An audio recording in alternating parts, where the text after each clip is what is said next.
Bismillahirrahmanirrahim.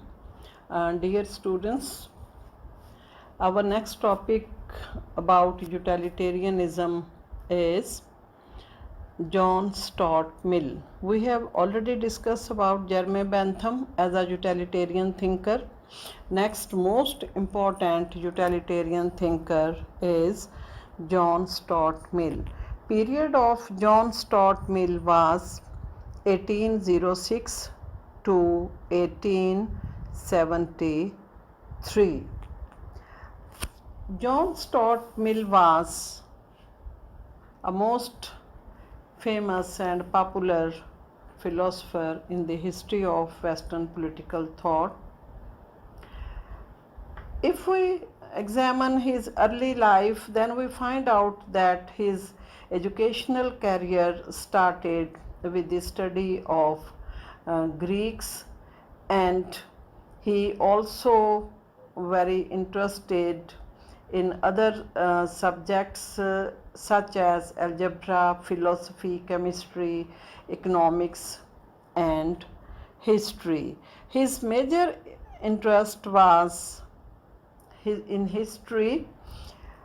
John Stuart Mill also remained closely associated with his father, James Mill. He assisted his father at the age of 11 when his father was writing the history of British India. By this time he was 16. He completed his formal education and then he went to India to work with his father for the East India Company. J.S. Mill started his career as a clerk in East India Company in 1823. In 1856, he was promoted as Chief of Examiner, the post second in command in the Home Service to the Secretary. He held this office till company was dissolved by an Act of Parliament in 1858. John Stuart Mill refused to accept an offer of a government post and he preferred to retire from the administrative service. In 1865, he was elected the member of House of Commons for Westminster, where he served for 3 years until his defeat for election. So, while examining about life history of J.S. Mill, we find out that during his lifetime, he remained involved in political affairs practically, and he adopted very clear and realistic approach to resolve the problems of that period, particularly problems of industrialization of 19th century. His major writings, his major works, his major contributions as a prolific writer, as a popular and prominent writer, become very famous among intellectual circles and also among different academicians. He wrote almost about all subjects, about logic, sociology, ethics, metaphysics, economics, and politics. His major works which related to politics are: number 1, Logic and Principles of Political Economy. Next, Utilitarianism. Next writing was the autobiography. And number 4, On Liberty. On Liberty was very famous essay of J.S. Mill, and this essay always have been considered as a major contribution of J.S. Mill. He also wrote about considerations on representative government. This writing, Considerations on Representative Government, also become another popular writing of J.S. Mill. He also wrote about 3 essays on religion. He wrote about subjection of women, about analysis of philosophy of other thinkers, but his major contribution, which always remained under consideration, that is his essay on liberty, representative government, utilitarianism. All these remained a major writings of J.S. Mill. Now I explain you about Mill's views about liberty. The concept of liberty was an integral part of his whole philosophy. J.S. Mill, regarded as a passionate advocate, supporter of liberty, he clearly emphasized that governmental interference in individual activities should be reduced to the minimum. In the middle of the 19th century, due to the utilitarian reforms, the scope of administrative activities increased. Parliament became the supreme and unchallenged lawmaking authority, and supremacy of Parliament promoted rights of individual and particularly liberty of individuals.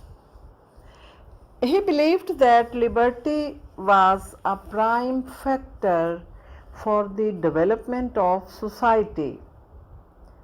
At that time, policy of laissez-faire was being abandoned in favor of greater regulations by the state. The people became politically conscious and demanded universal suffrage, and so on one side the growth of the central government of the country increased, and the other side the increase of social legislation emphasized the importance of communal action over the welfare of the peoples. And on the other side, the extension of the franchise of education and the revival of local government emphasized the importance of individual effort. When J.S. Mill wrote, utilitarian liberalism was generally accepted in England. The democratic efforts made by J.S. Mill and earlier utilitarian also had been largely successful, and political power had been extended to a considerable proportion of the population. So, a large number of old evils and inequalities had been removed at that period.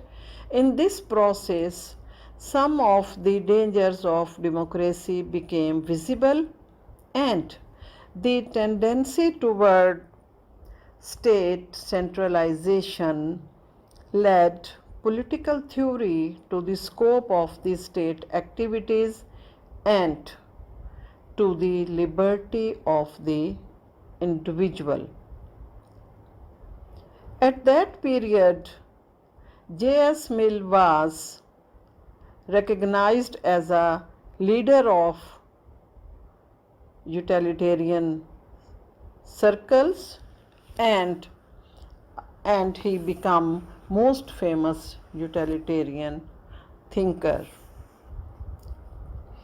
Mill also believed that social progress could not be achieved if each and every individual is imparted with fuller opportunity for free development of his personality. This is a very important point of his philosophy, and in this point he clearly highlighted about the importance of development of personality of individuals through liberty. J.S. Mill favored freedom of thought, speech, and action. He also believed in toleration of opinions and freedom of discussion. He had confidence that truth would definitely survive in the struggle of ideas. Mill further explained that freedom of thought and investigation, freedom of discussion, and the freedom of self-controlled moral judgment and action were goods in their own right. They roused in him warmth and a favor that hardly appear in other writings. Mill believed as a matter of course that intellectual and political freedom are in general beneficial both to the society and to the individual in the state. So, the real argument for political freedom, he thought, is the basic protection of basic liberties of individuals in the state. So, overall,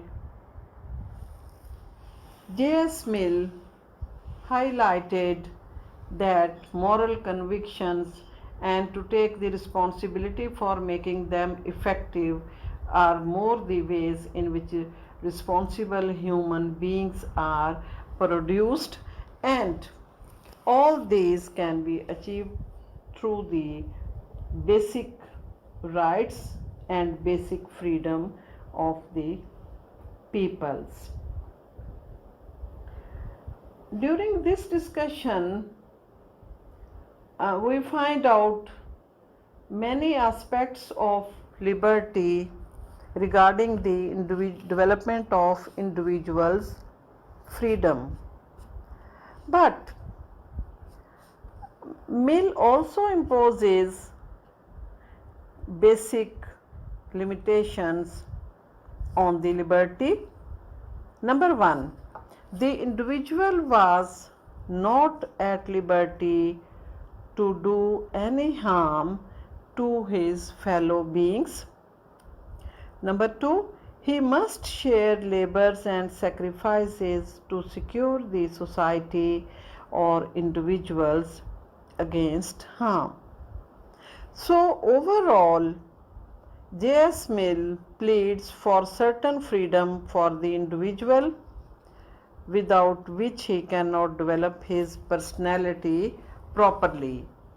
And for this purpose, he highlighted importance of freedom of conscience, liberty of thought and of its expression in speech and writing, liberty of pursuits and tastes, liberty of association, liberty to adopt his own profession in life, liberty of religion and morals. Mill, as a greater leader of liberty, supporter of liberty, laid great importance on liberty of thought and expression. His theory of liberty of the individual is based upon most important essential element of social welfare and development of individual. For this purpose, J.S. Mill further explained his most important next theory about representative government. Mill explains that the best government is not that which best promotes the moral and intellectual qualities of the people. General prosperity depends on the amount of personal energy of the individual. Thus, the general prosperity is best done through the association of the people in public affairs. Therefore, Mill says that the ideally best form of government is that in which the sovereignty is vested in entire aggregate of the community, where every citizen takes actual part in the government by the personal discharge of some public function. All cannot directly and personally participate in public affairs, but they can do it through their representatives. So, the best form of government is, according to the J.S. Mill, is representative government, and the best kind is democracy. While explaining Mill's views about representative system, we find out that his representative system comprises three levels. Number one, electorates or peoples. Number two, their elected representative. And number three, the policy making body. He gave most importance to the masses. At the lowest level, there is mass of citizens or electorate to elect their legislative representative. Therefore, they should be capable of making the choice of electing their representative. They must be capable of including themselves in debate, discussion, criticism, and education, which mark limits of popular participation. This level constitutes the base of a good representative system. Second level, he explained, at the second level is at the middle level. The representative elected by the people will have the knowledge and judgment superior to that possessed by the electorate and will have ability to legislate the law which are required by the complex industrial society. Third, at the top level, there is a superior body composed of experts and professionally trained for their task of policy formulation. They are not directly responsible to the public.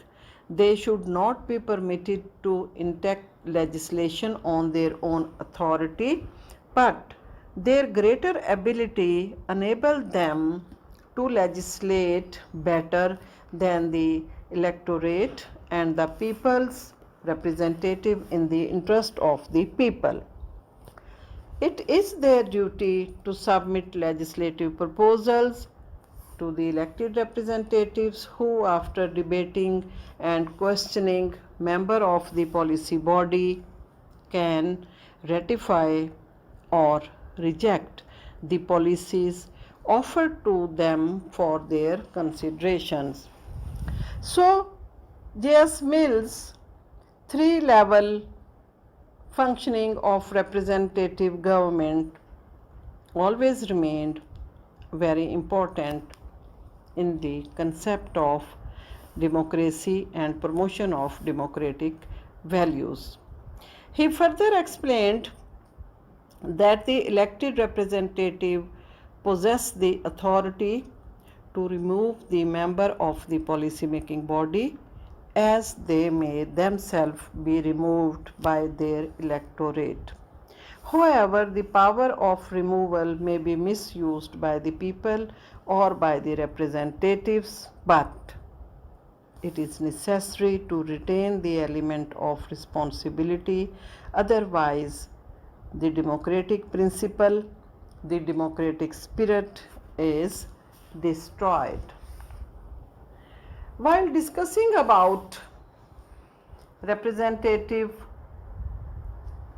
government, the concept of representative government, J.S. Mill also presented his ideas about proportional representation.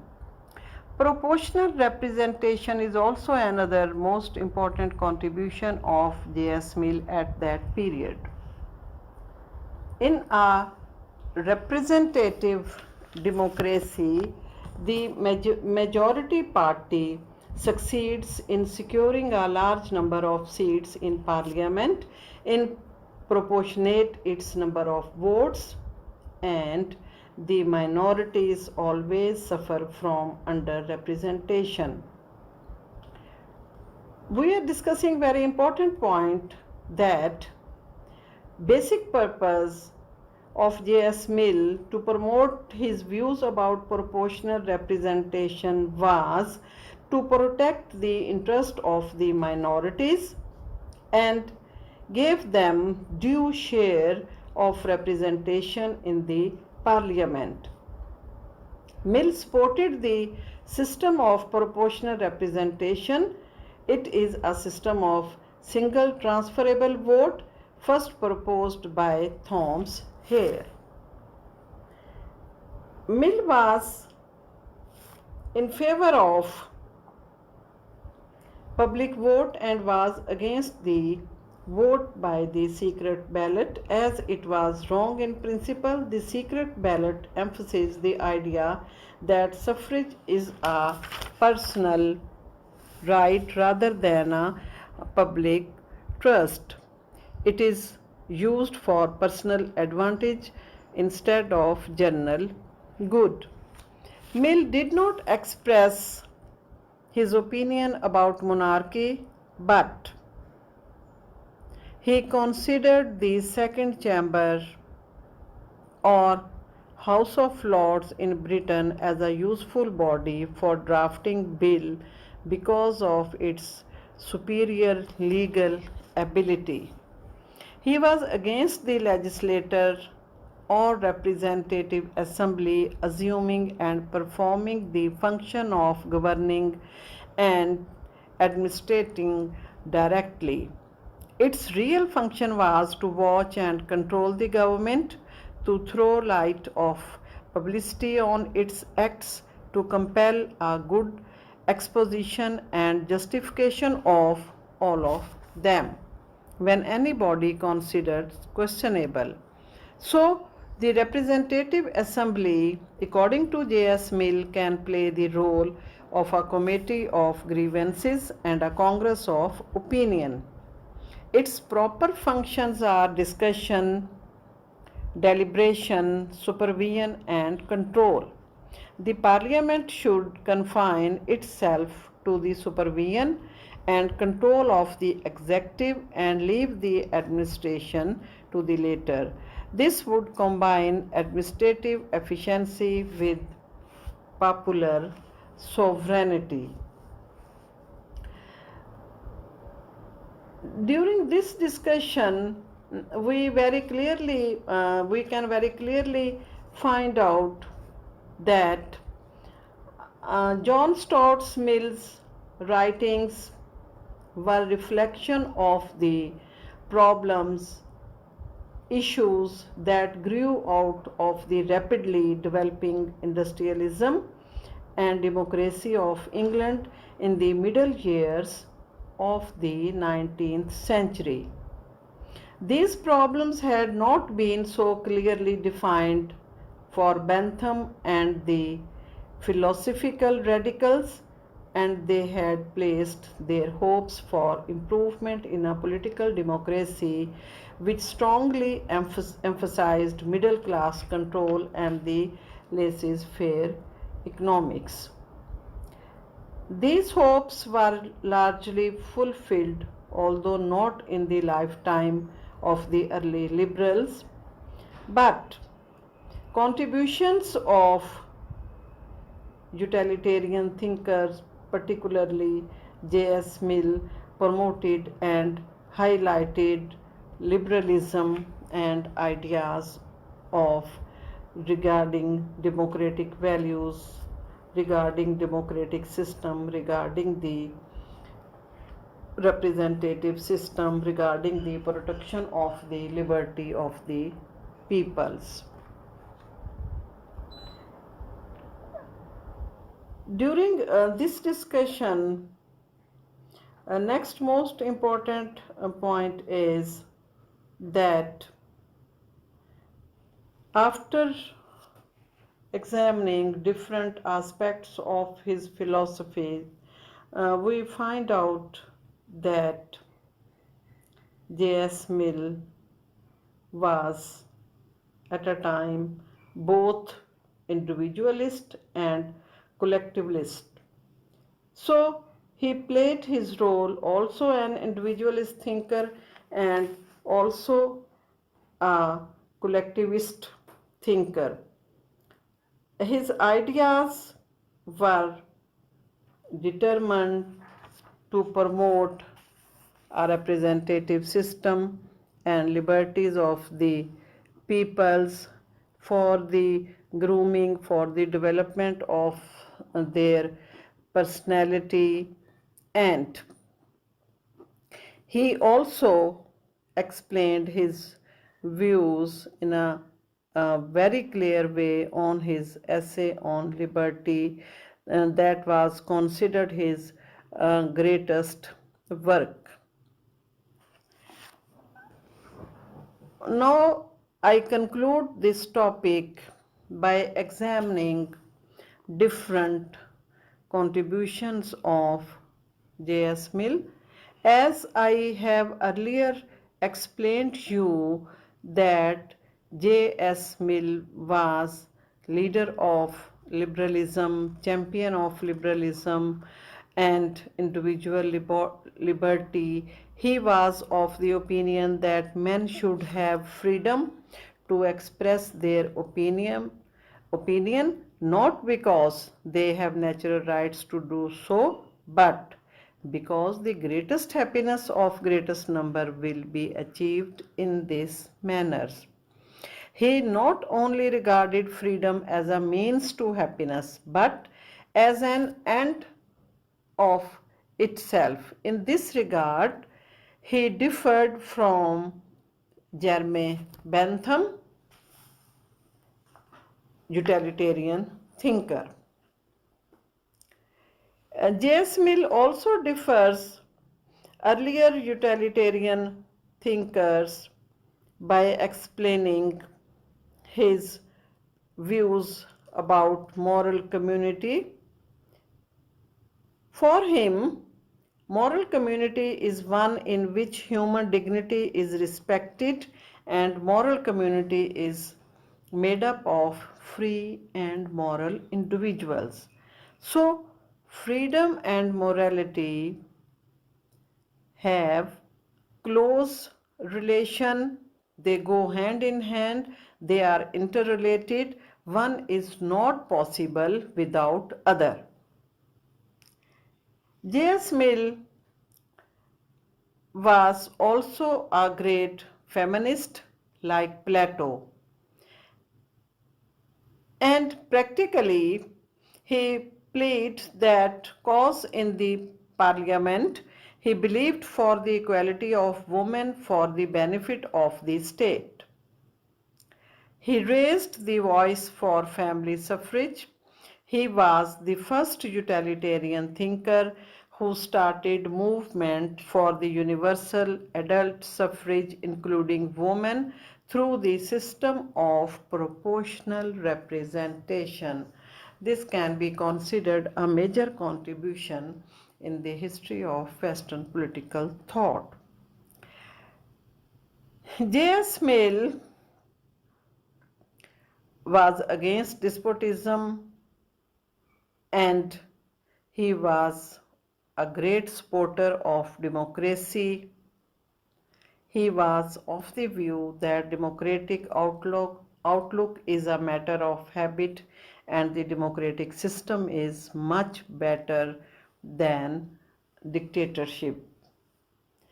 J.S. Mill supported his next most important contribution is that he supported the minorities and suggested for minority representation. Though it was a grave problem at that time, but he solved it by adopting the system of proportional representation. He believed that unless minorities are properly represented in the parliament, the whole system of democracy is bound to fail.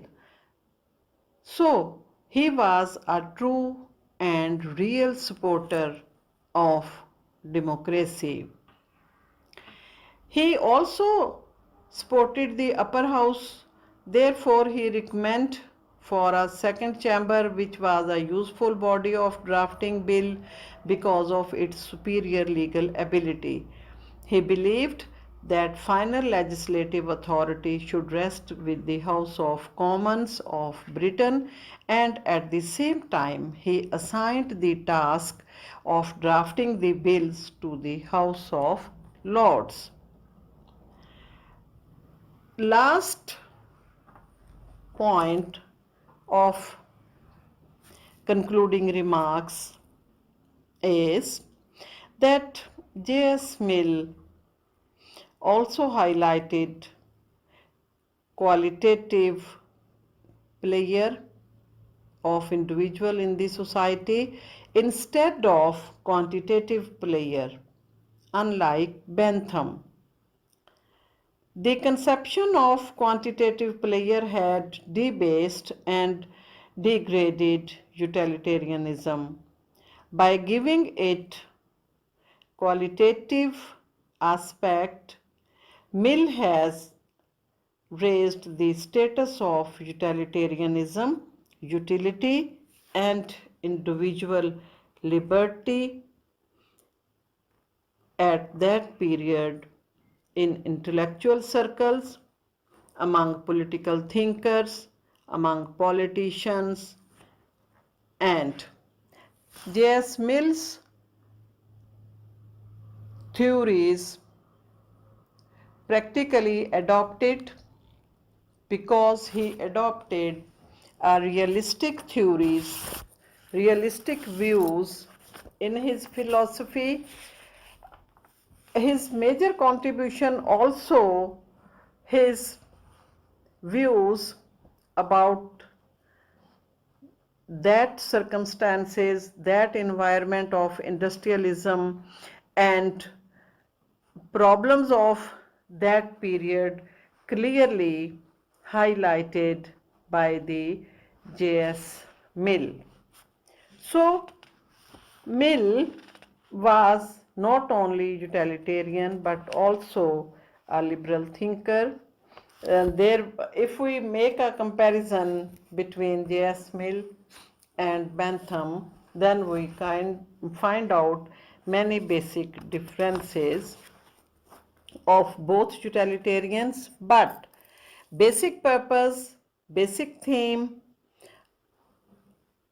Both utilitarians, J.S. Mill and Jeremy Bentham, both emphasized for the protection of people's freedoms, their basic rights, and their moral development and their right of vote and overall their welfare activities and welfare protection by the state for individual. So J.S. Mill overall can be considered a major prominent utilitarian thinker of 19th century, and that is the end of our today's discussion.